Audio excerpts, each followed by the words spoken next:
আসসালামু আলাইকুম। নতুন এক স্বাধীন দেশে আপনাদেরকে স্বাগতম। ছাত্ররা যে কখনোই ব্যর্থ হতে পারে না, পৃথিবীকে চোখে আঙ্গুল দিয়ে আবারও দেখিয়ে দিল। তো আমাদের এই চ্যানেলটা যেহেতু জব রিলেটেড, যারা ভিডিও দেখেন তারাও স্টুডেন্ট, আর আমি বা আমার মতন যারা রয়েছেন, যারা চাকরি করেন, নতুন ঢুকেছেন বা করবেন, মানে সবটাই আমাদের স্টুডেন্ট কেন্দ্রিক। সুতরাং আমাদের উৎসাহটা একটু বেশি বলা যায়। আচ্ছা, চিল্লাচিল্লি করার কারণে গলাটা একটু প্রবলেম হচ্ছে, যদি একটু কষ্ট করে মানিয়ে নেবেন আপনারা। তো এইবার তো গেল, আমাদের জয় হলো। এইবার নতুন করে নতুন উদ্যমে শুরু করতে হবে। যে কয়েকদিন আগে আপনাদেরকে বলছিলাম রাতে পড়াশোনা করব, দিনে আন্দোলন করব আমরা, কিন্তু অনেকেই হয়তো এটা ভালোভাবে নেন নাই, আবার অনেকেই নিয়েছেন। যারা নিয়েছেন তারা তো পড়াশোনা করেছেন, কিছুটা হলে এগিয়ে থাকবেন, আর যারা করেন নাই তারা তো নতুন করে শুরু করবেন। অসুবিধা নাই, যা হয়েছে হয়েছে, কিন্তু আমরা তো আর ব্যর্থ হইনি। ঠিক আছে, এবার নতুন উদ্যমে শুরু করতে হবে। একটা জিনিস খেয়াল রাখুন, যেহেতু এইটা ছাত্রকেন্দ্রিক আন্দোলন বা ছাত্রকেন্দ্রিক রেজাল্ট হয়েছে, এবং অন্তর্বর্তীকালীন সরকার বলেন আর পরবর্তী সরকার বলেন, সবটাই স্টুডেন্ট কেন্দ্রিক, স্টুডেন্টকে প্রাধান্য দেওয়া হবে। সেক্ষেত্রে স্টুডেন্টের যত সুযোগ সুবিধা রয়েছে, সেটা বলেন, ভালো ভালো নিয়োগ বলেন, তারপরে পরীক্ষার স্বচ্ছতা বলেন, মানে স্টুডেন্টের যত সুবিধা আছে সবকিছু ইনশাল্লাহ অন্য যে কোনো গভর্নমেন্ট থেকে এবার আমরা বেশি পাবো। সেই জায়গা থেকে নিশ্চিত থাকেন, দ্রুত সময়ের ভেতরে বড় বড় নিয়োগ দেওয়া শুরু করবে। কারণ আমরা যারা আছি এটার সাথে সবাই জানি যে নিয়োগ আসতেছে না বহুদিন যাবত। যারা আন্দোলনের সাথে মানে প্রথম লাইনে রয়েছে তারা খুব ভালো করে জানে। তারপর হচ্ছে অনেকগুলো পরীক্ষা হচ্ছে না, তারপরে হচ্ছে বয়স শেষের দিকে, আমার ধারণা বয়স নিয়ে কিছুদিনের ভিতরে আলোচনা শুরু হবে। তো সবকিছু মিলিয়ে আমাদের আনন্দটা কিন্তু একটু বেশি। সেই জন্য কি করতে হবে? পড়াশোনা করতে হবে নতুন করে। আবার বলতেছি, নতুন করে নতুন উদ্যমে নতুন আনন্দ নিয়ে পড়াশোনা করেন। নিশ্চিত থাকেন এইবার তো অন্য যে কোনো সময়ের চাপ নেই, চাকরি পাওয়ার সম্ভাবনা বেশি থাকবে।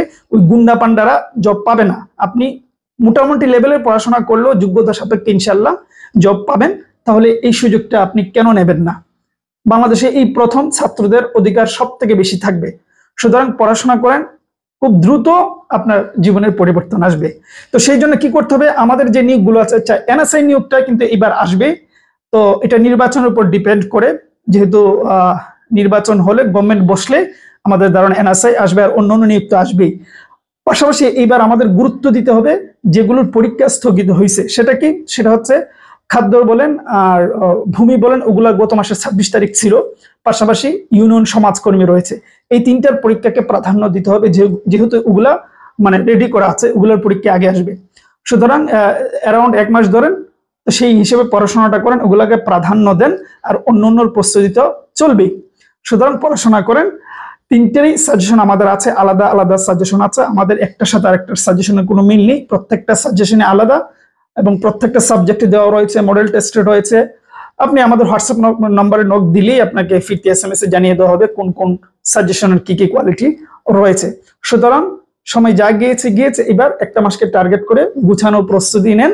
আর আপনি সাজেশন নিতে চাইলে হোয়াটসঅ্যাপে গিয়ে নাম বলে দিবেন যে এই সাজেশন, কারণ আমাদের অনেক সাজেশন কেউ নাম বলেন না, ফিরতে আবার জিজ্ঞেস করতে হয়। সুতরাং নাম বলে দেবেন যে এই সাজেশনটা, শেষ সময় কাজে লাগান, প্রস্তুতিটা ভালো হবে ইনশাআল্লাহ। সুতরাং মাথাটা মানে আমার এত ভালো লাগতেছে কি বলবো, মানে নতুন স্বপ্ন দেখে, নতুন স্বপ্ন নিয়ে আবারও উৎসাহ নিয়ে পড়াশোনাটা করেন। এবার কাজে লাগবে ভাই, এবার সময়টা নষ্ট করেন না। মোটামুটি বেশি পড়ার দরকার নেই, আমি বলবো মোটামুটি পড়াশোনা করেন, কাজে লাগবে ইনশাআল্লাহ। আগে এর থেকে 10 গুণ বেশি পড়াশোনা করে হয়তো আপনার কাজে লাগে নাই। এইবার তুলনামূলক কম পড়াশোনা করেন, আপনার সঠিক মানে বিচারটা বা আপনার যোগ্যতা সাপেক্ষে যা পাওয়ার দরকার সেটাই পাবেন। এইবার ব্যর্থ হলে বলতে পারবেন আমি নিজের কারণে ব্যর্থ, আর সফল হলে বলতে পারবেন তো নিজেই সফল হয়েছে। ওয়েল, এই ছিল বিষয়। ভালো থাকবেন, সুস্থ থাকবেন।